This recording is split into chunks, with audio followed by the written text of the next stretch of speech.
गठबंधन की सरकार बने, नरेंद्र मोदी को प्रधानमंत्री पद की शपथ लिए और भारतीय जनता पार्टी के लोगों के काले कारनामों ने एक बार फिर सिर शर्म से झुका दिया है। और ये जो आरोप लग रहे हैं, ये हम नहीं लगा रहे हैं, ये बीजेपी के अंदर से, संघ के अंदर से उनके नेता, उनके कार्यकर्ता, उनके समर्थक लगा। मालवीय पर आरएसएस के एक नेता ने यौन शोषण का गंभीर आरोप लगाया है। संघ परिवार के नेता हैं शांतनु सिन्हा, वो बीजेपी के बंगाल के पदाधिकारी राहुल सिन्हा के भाई हैं, एबीवीपी के सदस्य रह चुके हैं, हिंदू संघ के प्रमुख हैं। उनका कहना है कि बीजेपी आईटी सेल के प्रमुख अमित मालवीय बंगाल में औरतों का यौन शोषण करते हैं और सिर्फ 5 सितारा होटलों में ही नहीं, ऐसी फेक न्यूज फैक्ट्री बना दी बीजेपी की जो सिर्फ झूठ, सिर्फ मनगढ़ंत कहानियां, मनोहर कहानियां रचती है, आधा सच और पूरा झूठ फैलाती है। तो आज हमारी मांग है कि आरएसएस के एक वरिष्ठ पदाधिकारी के इस बयान पर बीजेपी क्या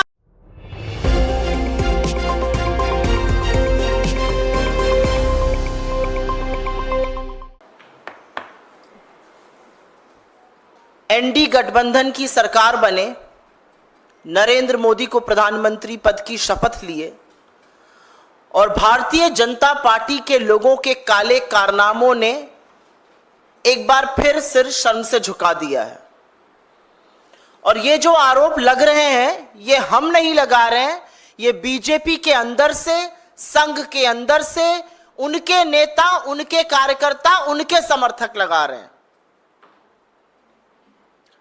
अब जो आरोप सामने आया है उसमें बीजेपी के नेता और उनकी आईटी सेल, जिसको मैं फेक न्यूज की फैक्ट्री कहती हूं, उसके सरगना अमित मालवीय पर आरएसएस के एक नेता ने यौन शोषण का गंभीर आरोप लगाया है। संघ परिवार के नेता हैं शांतनु सिन्हा, वो बीजेपी के बंगाल के पदाधिकारी राहुल सिन्हा के भाई हैं, एबीवीपी के सदस्य रह चुके हैं, हिंदू संघ के प्रमुख हैं। उनका कहना है कि बीजेपी आईटी सेल के प्रमुख अमित मालवीय बंगाल में औरतों का यौन शोषण करते हैं और सिर्फ 5 सितारा होटलों में ही नहीं, बीजेपी के दफ्तर तक में ये काली करतूतें चलती हैं। उन्होंने बंगाली में ट्वीट करके, बांग्ला में ट्वीट करके यह भी लिखा है कि बीजेपी नेताओं में होड़ लगी हुई है औरतों की आपूर्ति करने की। उनका कहना है कि ये सब लोग मिलकर, और अमित मालवीय का नाम लेकर उन्होंने कहा है, औरतों का यौन शोषण करते हैं। ये आरोप कांग्रेस पार्टी का नहीं है, ये आरोप संघ के एक व्यक्ति का है जो बीजेपी से जुड़ा हुआ है। मैं जानना चाहती हूं, बीजेपी की आईटी सेल है या दरिंदों का जमावड़ा है? आपको याद होगा उत्तर प्रदेश के आईआईटी बीएचयू का वो गैंग रेप कांड, जिसमें सक्षम पटेल, कुणाल पांडे, आनंद चौहान जैसे लोगों का नाम आया था। ये सब शीर्ष नेतृत्व ही नहीं, प्रधानमंत्री मोदी के बड़े करीबी लोग, लेकिन ये बीजेपी की आईटी सेल के संयोजक, सह संयोजक और उसके सदस्य थे। तो दरिंदों का जमावड़ा है क्या बीजेपी की आईटी सेल? आज सवाल इस बात का है, आज सवाल इस बात का है कि बीजेपी की आईटी सेल में कैसे लोग हैं भाई? एक ध्रुव सक्सेना था, आईएसआई की मुखबिरी करते हुए पकड़ा गया था, हिंदुस्तान में मुखबिरी करता था आईएसआई के लिए। ये किन दरिंदों से, किन लोगों से भरा हुआ है बीजेपी की फेक न्यूज फैक्ट्री, बीजेपी की आईटी सेल? और बीजेपी में कितने महिला विरोधी लोग हैं भाई? हाथरस से लेके लखीमपुर, लखीमपुर से लेके उन्नाव, उन्नाव से लेकर चाहे वो उत्तराखंड की अंकिता भंडारी हो, चाहे वो गुजरात की बेटी बिल्किस बानो हो, चाहे वो इस देश की सबसे होनहार खिलाड़ी बेटियां हो, हर बार आरोपी बीजेपी का नेता, कभी कुलदीप सेंगर, तो कभी चिन्मय आनंद, तो कभी ब्रजभूषण, तो कभी अंकिता भंडारी का हत्यारा, जिसके पिता बीजेपी के नेता है। कैसे लोगों से बीजेपी भरी पड़ी है? और सवाल इस बात का है कि इतने गंभीर आरोप आपके एक बड़े पदाधिकारी के खिलाफ लगे, लेकिन एक शब्द नहीं बीजेपी की ओर से, कोई प्रतिक्रिया नहीं, कोई उस पर एक्शन लेने की बात नहीं। तो आज सवाल इस बात का है कि सुई टपक सन्नाटे का सच क्या है? किसको बचाया जा रहा है? क्यों बचाया जा रहा है? किसके कहने पर बचाया जा रहा है? अगर इतना बड़ा आरोप किसी बीजेपी के बड़े पदाधिकारी पर लगा है, तो बीजेपी का नेतृत्व क्या कर रहा है? नरेंद्र मोदी किस मुंह से महिलाओं की संरक्षण की बात करते हैं, जब वो संरक्षण हर बार आरोपी को देते हैं? और ये महज संयोग नहीं है,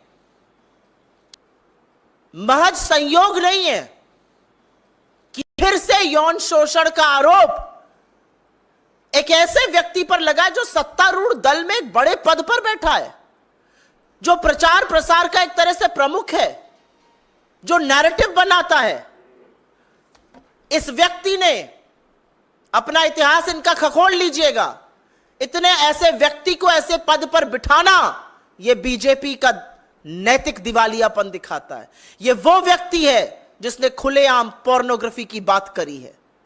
यह वो व्यक्ति है जिसने विपक्ष के खिलाफ झूठ, मनगढ़ंत कहानियां, हर तरह के षड्यंत्र रचे हैं।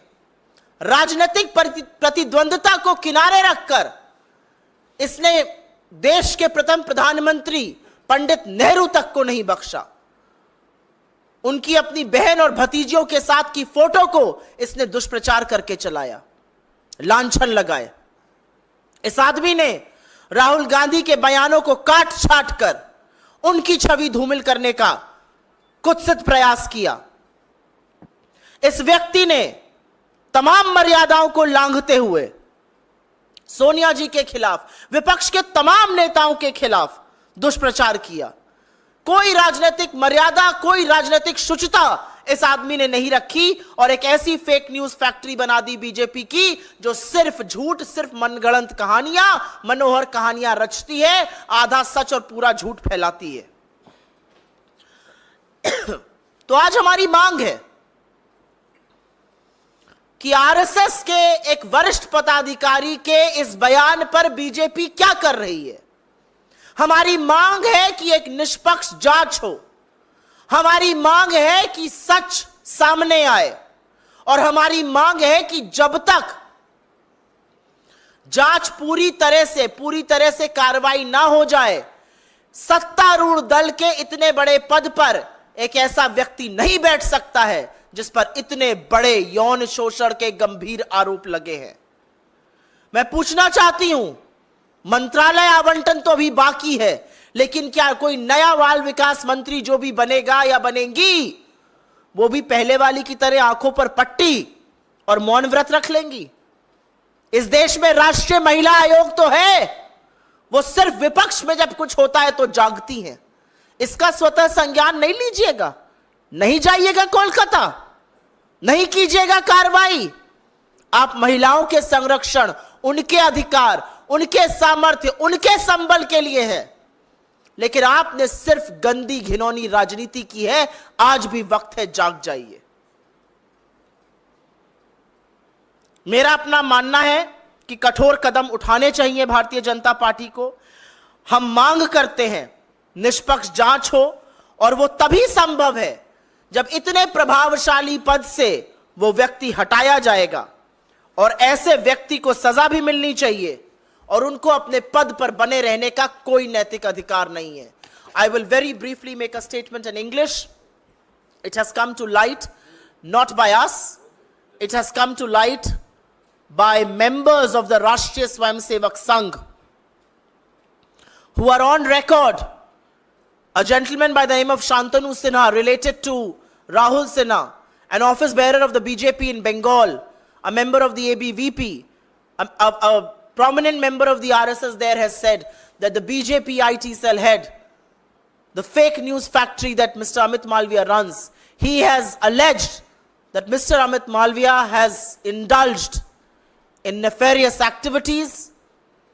He has indulged in sexual exploitation of women, not just in 5-star hotels, but in BJP offices in Bengal.